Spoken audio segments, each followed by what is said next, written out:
ما او تا د بجلی غلا کوو روجه مې نیولې د ایسي ته روجه مې نیولې یعنې چې ایسي ته پروت وم نو تا چې دا ټینکۍ ته په دې غلا بجلی باندې د اوبه خېجولي او بیا پې شربت اوس پې اوبه پې څکې زما دې په الله قسم ستا دا روجه نه کړي حرام دی وخوړو علما ناست دي دا مولي صاحب ټولې دنیا علماو ته ورشه وایي ته ما په حرام اوبو روجه ماته په زما دا روجه کېږي ته وایې چې د حکومت نه غلا جایز ده د امریکې نه د لندن کې د انډیا نه اوس وخت کې د ټولو لعنتي قوم د یهودو نه هم غلا جایز نه ده حرامه ده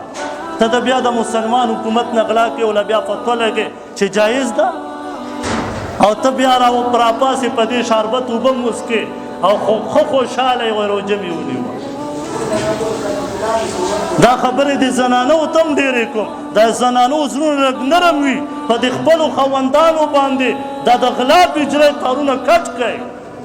په دې روژه کې بیا په ټولو مسلمانانو اور وي ستا د کونډې د وجې نه ته خوشحاله یې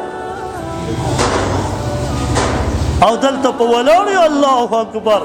لس منټه به په یو رکعت تېرې خوشحالي ده وایي مونځ مې وکړه ستا غسل هم حرامو په اوبو باندې دی ستا کپړې مینځلې شوې په حرامو اوبو دی ستا په خېټه کې اوبه هم پرتې د حرامو دي ستا په غوښه کې ښوروا هم د حرامو ده ټول حرام یې مونځ به دې څنګه قبول شي دعا به دې څنګه قبول شي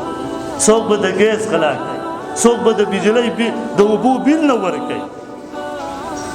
دا خبرې دله ځکه کوم دا خپله غاړه خلاصوم دا خبرې داسې ډېرې ګرانې دي چې څوک یې کوي